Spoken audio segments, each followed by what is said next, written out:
Oh, hey Homeworthy, I'm Kimberly. I'm about to set the table for Easter. I'm here in my party pantry just grabbing a few things that I'm going to take into the dining room. Come with me.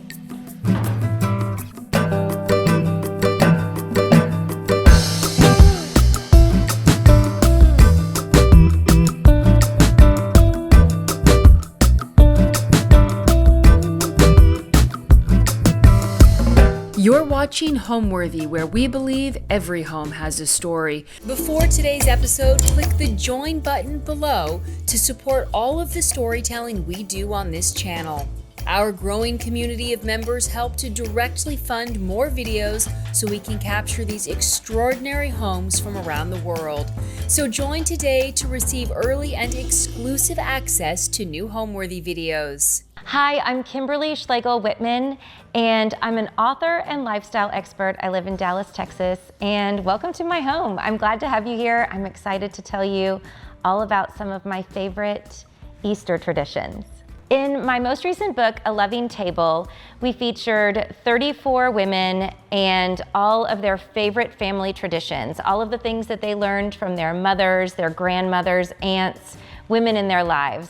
And for the chapter that I was doing about my family traditions, I chose to share our Easter traditions because I have such fond memories of Easter celebrations with my big extended family. And one of the things that we love to do is have a very special family meal together. And I've combined that with my absolute obsession and passion for tablescapes. And so today I'm going to show you how I like to set the table for Easter. And I love to incorporate all of the little things that hold childhood memories for me and that are meaningful for my family. I also love to put things on the table that remind me of childhood Easters.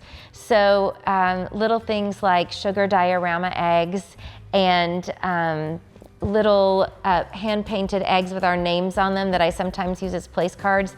All of those things bring back memories when I pull them out of the storage, and to me that makes the table feel extra special. A few years ago, I was going through some old recipes of my grandmother's, and I was baking with my daughter. She absolutely loves to bake. And I posted on social media this handwritten recipe of my grandmother's, and I don't know what it is. There's something about seeing someone you love, their handwriting with a recipe. It just gets you somehow. And so I posted about that, and I got a huge response, including from my friend Shelly Johnstone, an interior designer. And she was coming to Dallas, and we were scheduled to have breakfast together. And when we were having breakfast, she commented on that post, and she said, I really, felt the love there, and I felt my grandmother and her recipes and all of the ingredient of love that goes into those meals that we think of doing year after year with our family. And she said, that should be your next book.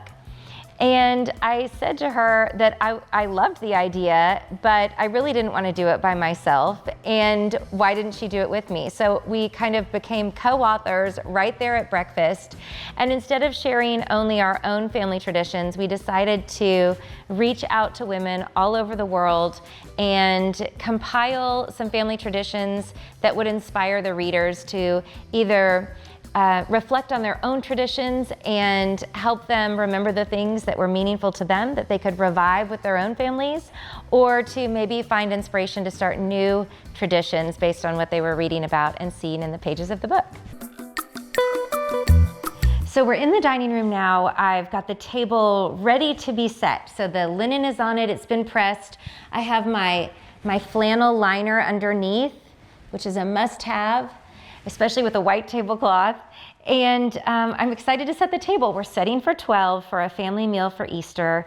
And in the days ahead, I usually prep by putting out a folding table. I've picked out my plates, my silver, my glassware, linens, and then I pulled a couple of little fun things from around the house that I want to use in the middle of the table as well. But I also have another table set up over here in the hallway, and it's got everything we want for the centerpiece. So I went ahead and started the skeleton for the egg tree here. And I'm going to take it over to the dining table. Watch my eyes with this one, and we'll set it in the center of the table. I love the shadow that these egg trees make on the white tablecloth too. It's so fun. It's almost like a part of the pattern, and it makes such a pretty design. So usually I use some blooming branches. This year they're not blooming quite yet. So I found these pussy willow branches at the market. I've got a flower frog in here covered in moss, and I've just stuck them all in there, and I'm gonna start hanging my eggs from the egg Easter tree. So I have part of my collection of my hand-painted Easter eggs here that I love to hang from my Easter tree every year. The first one that I got was a hostess gift that someone brought to me as a thank you for hosting them at our annual Easter egg hunt that we do with my family out at our ranch. And I mean, it was so amazing and intricate and detailed. It was just in a little terracotta pot with a small branch, and it was hanging from it, and it was so charming and beautiful. I became obsessed. I was traveling pretty soon after that and found some hand-painted eggs when we were in the Czech Republic. And I thought, well, this is a great thing. What does a collection need to be made of? More than 2, more than 3. So I started my own collection and started my little Easter tree tradition. And I just kept adding to it. I found these amazing artists in Austria who make these, and they're all different. And it's really cool because the more you have, you start to see the differences. You can tell which artist makes which design. They're all made from real eggs, and they're extraordinary. Like this little lamb on here is actually 3-dimensional and fuzzy and so charming. And you can tell that he made this one. The same artist made certain ones, which is really fun. A lot of them are florals. I have 2 favorite styles. One is like this, and they also have this 3-dimensional quality, but it has a cross-stitch design on it. That little chick is made of cross-stitch on the egg. It's just so special. And so it needs a good spot. Let's find a good spot for it. So those are one of my favorite styles. My other favorites are hollowed out, like this one right here. And it looks like a basket of flowers.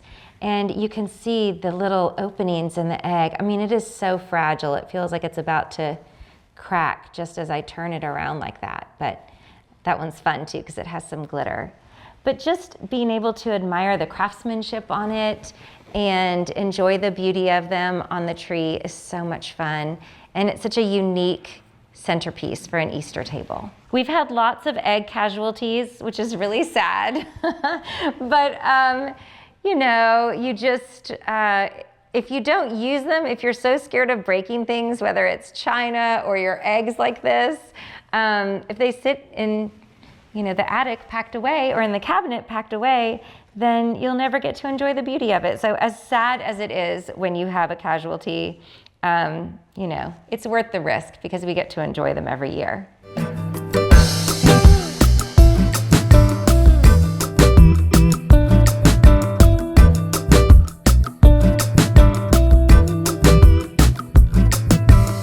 When it comes to entertaining and when it comes to my home, I tend to kind of obsess over the little things.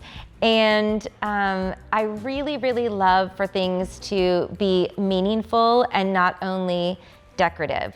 So when it comes to the home, when it comes to the table, instead of just laying out a typical centerpiece or a tablescape, I really like to mull over what could make it unique and what could make it special and add those little touches.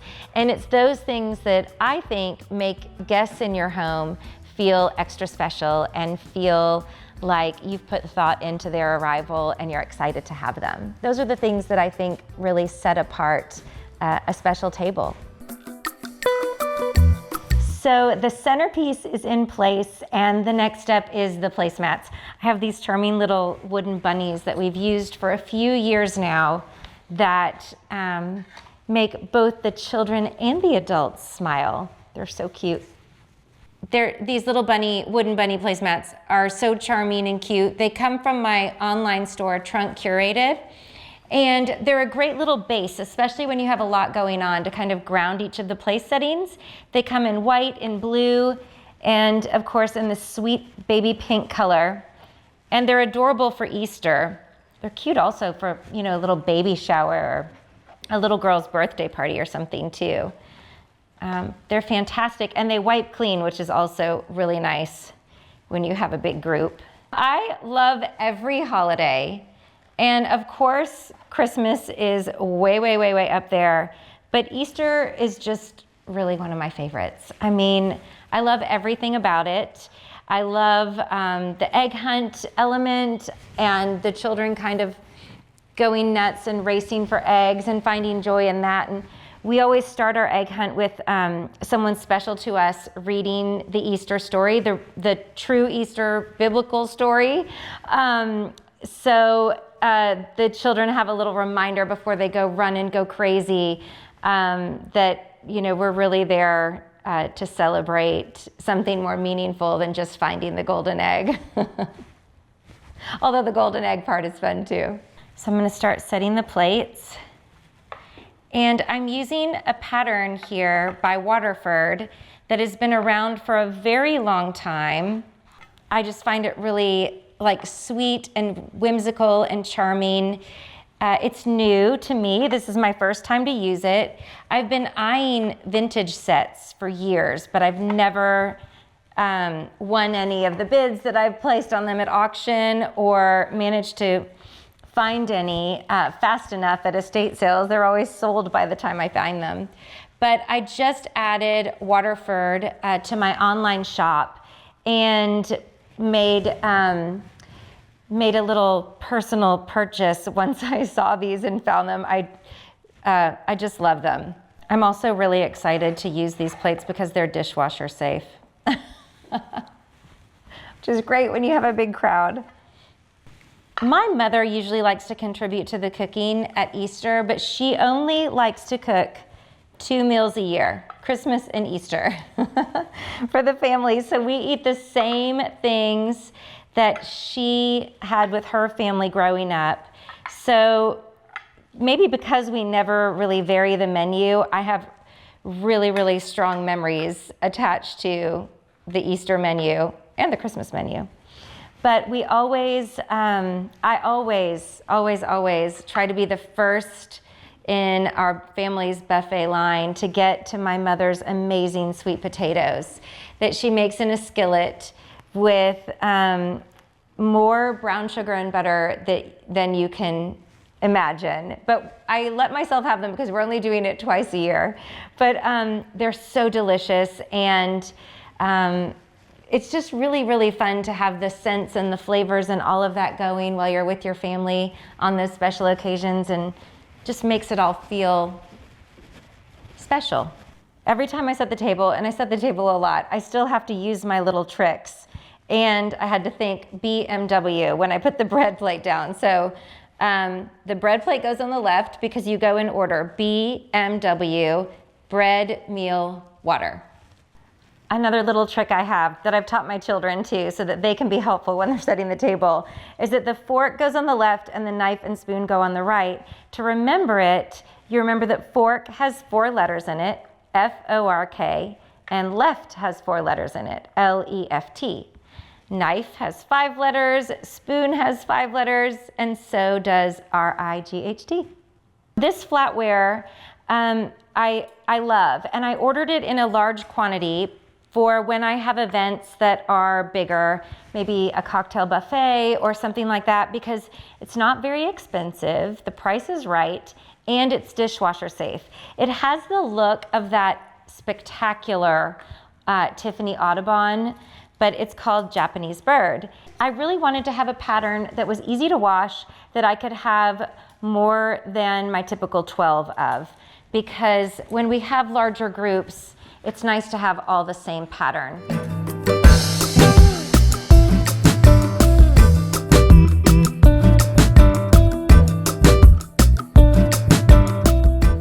People ask me sometimes where I developed this kind of obsession and passion for creating beautiful tables, and I don't really know. I reflect on it sometimes, and I think to myself that I thought everybody had that same obsession and passion, but it's just something that's always been a part of entertaining that I enjoy. My mother and my grandmother, they both loved beautiful things for the table, specifically porcelain and ceramics and silver.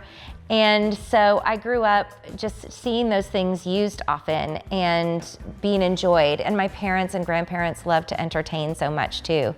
Family gatherings and entertaining were always something that were happening and that were meaningful and special in my home growing up. But I also think I'm a little bit of a frustrated artist.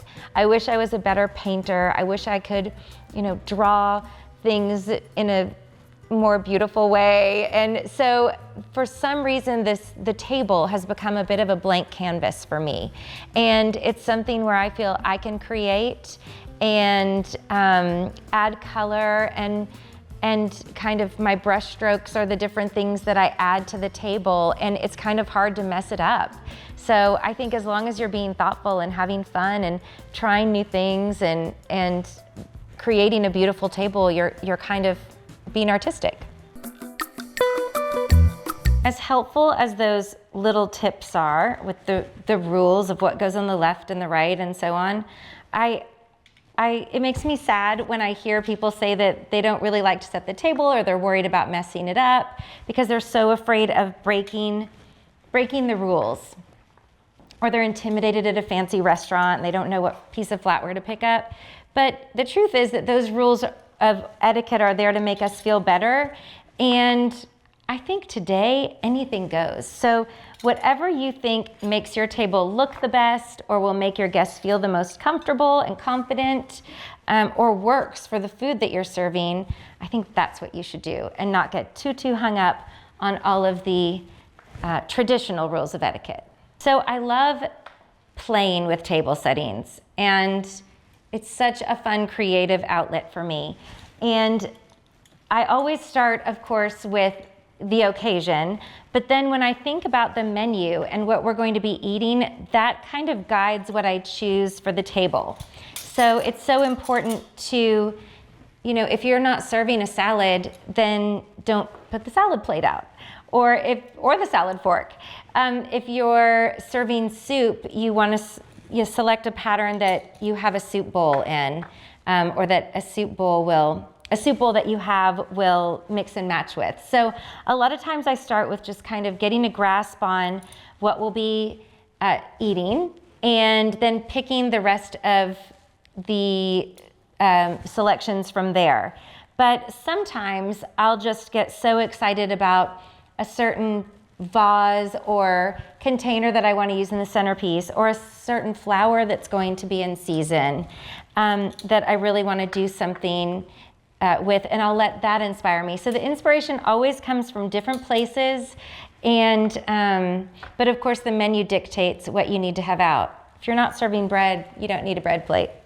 So I picked a block print napkin because I love block prints. I'm super into the white tablecloth look. I love it, but it can feel more formal. So I thought if I added in a little bit of color with this fun block print that pulls the colors out of the plates, the pinks and the greens, that it might give a slightly more relaxed feeling to the table. Now that I have most of the table laid out, I'm going to go ahead and work on the rest of the centerpiece before I put my crystal glasses out. That way I'm not reaching over the crystal, maybe accidentally knocking one down as I'm, playing with the center. So I'm going to go ahead and bring those things out and then end by glassware at the end. Okay, this is my favorite part. This is really when the fun starts to happen, when you get to play. And I started by making some little tulip arrangements in these silver cachepot that I treated myself to one time when I saw them. I just absolutely fell in love with them. And normally I put a potted plant inside of them, but the tulips were so pretty when I was at the market. So I went ahead and just bought a big bunch of them. So I'm going to put them there. There's a pair of them. So I'm going to put them on either side of our Easter tree.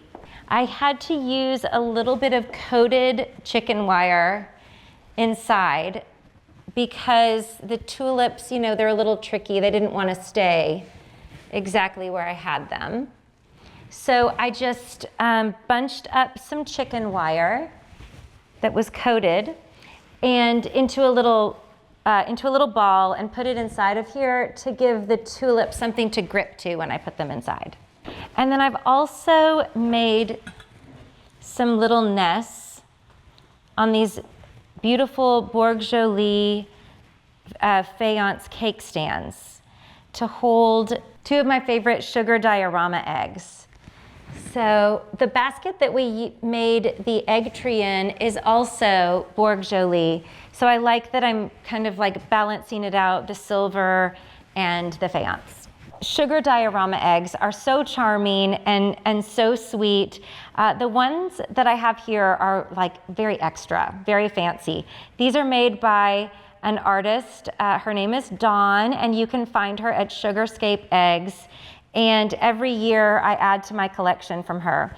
One year she made me one that has my dog Zeus inside. And I was over the moon in love with it. And sadly, it didn't survive, as long as most of hers do.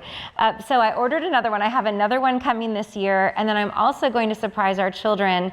Dawn's making us one that has our chicken. We have a pet chicken called Francie, and she's going to be in one of the eggs as well. So I'm really excited about sharing those with the kids. But her work is extraordinary. I mean, she's truly an artist. It's really exceptional.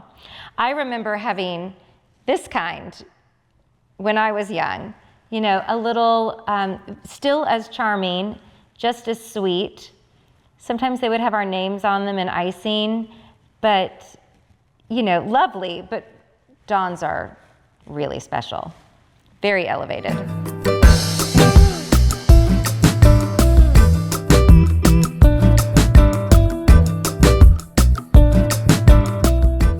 So my tabletop collection is really, my husband would call it an obsession maybe, and he doesn't necessarily like that it's spilling out of the cupboards all of the time, but I just can't ever seem to stop myself. I find my china and porcelain everywhere. So I always have my eyes out for something that resonates with me and speaks to me. Some of it belonged to my grandmother, some of it I borrow from my mother when I'm tablescaping, or my sisters.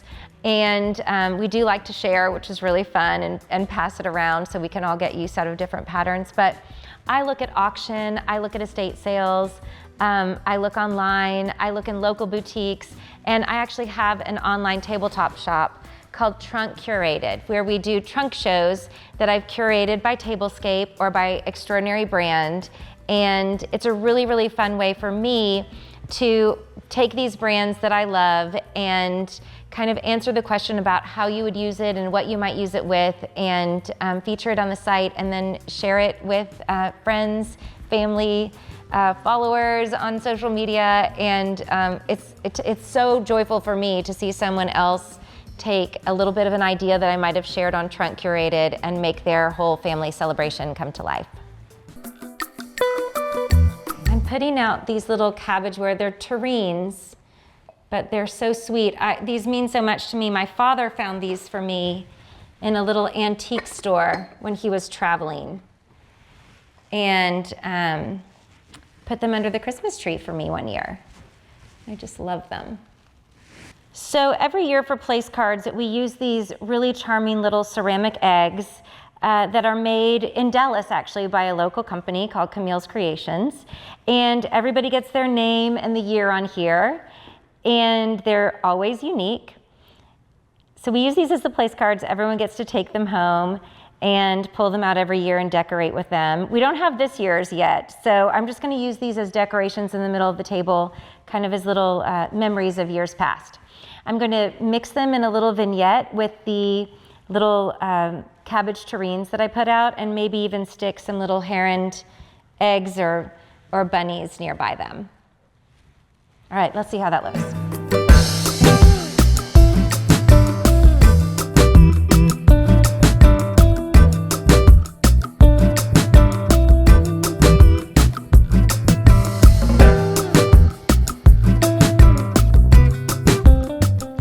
couldn't resist getting out my new little gold Jean Roget frogs.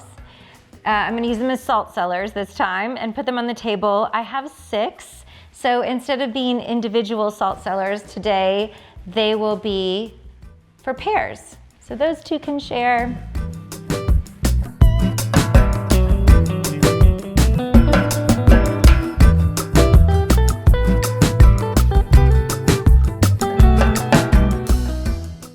Okay, it's time to get our glassware down.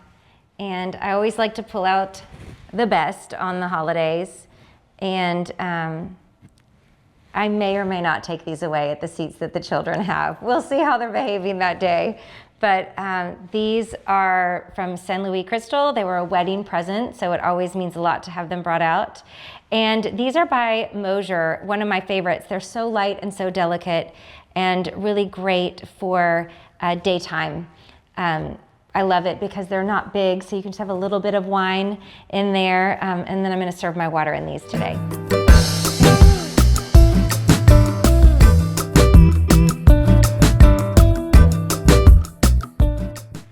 So one of my favorite things to do at Easter is pull out my little collection of heron bunnies and eggs and chicks and little lambs and put them to good use. I love to use them as decoration on serving trays. Sometimes I'll do this to a silver tray that's holding glasses and serving drinks, or I'll use it on a silver tray with hors d'oeuvres. Today, I'm gonna show you how I'm using it on this darling little cookie tray or dessert tray. So these are so charming, and I love the way they accent a tray, but if we're gonna be moving the tray around, I don't want them to fall over or break. So I use my favorite hostess's tool, which is called museum wax.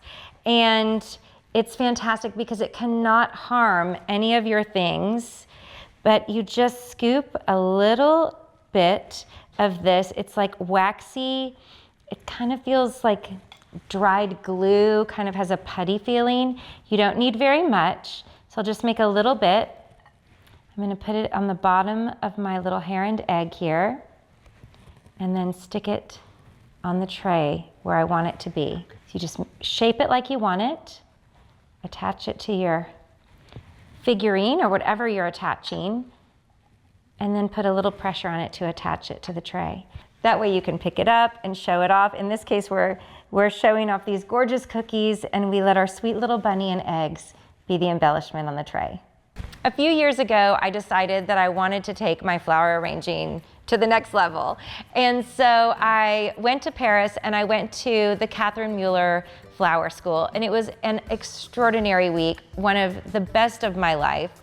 My sister came with me, a few friends came with me, and we had an absolute blast. She has this beautiful floral boutique in Paris, and you go down these fantastic winding stairs into this extraordinary cave underneath the shop where she does her classes. And I would recommend anyone who's going to Paris, look her up and find some time to go there. She does classes by the day, by the week, or for the year. And it's a life-changing and very joyful experience. And I learned so much in the time that I was there, and I couldn't recommend it any higher. It was fantastic. And it's fun, so much fun, really, to take the little moments and memories I have of that trip. And sometimes when I'm using a certain flower, I can almost hear Catherine saying it in her French accent. And it was also fun to learn the names of the flowers in French, because she sometimes wouldn't know the English name, and we'd all share and collaborate that way with all the names of the flowers. So that was fun as well. But the thing I really remember about my time there, when I'm arranging, is that she would always say, just when you think you're done, you bring one more flower in and you let it tell you where it wants to be. And you kind of imagine it being the butterfly that floated in and is now topping off kind of the cherry on top of the arrangement. And I always can picture Catherine saying that every time I'm making an arrangement. I try to think of her, and it's very inspiring. And you know, she taught us to let the flowers tell us where they want to be instead of us telling the flowers where they want to go, which was a huge lesson for me.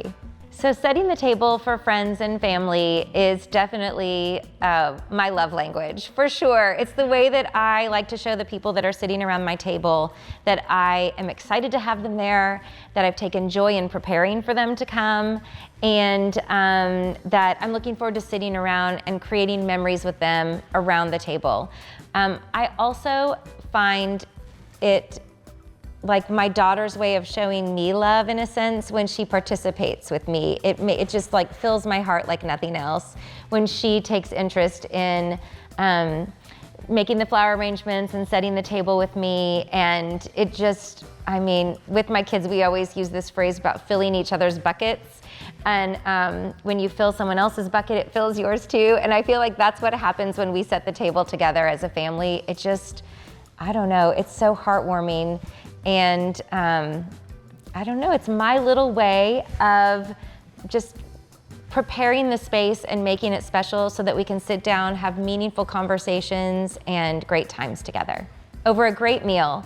And I love to cook when I have time, but I don't necessarily have the skill in cooking that some of my other family members have. So I usually let them take over with the food, and setting the table is my way of maybe contributing to the meal as well. Thanks for watching. Go to homeworthy.com for exclusive content and shopping guides.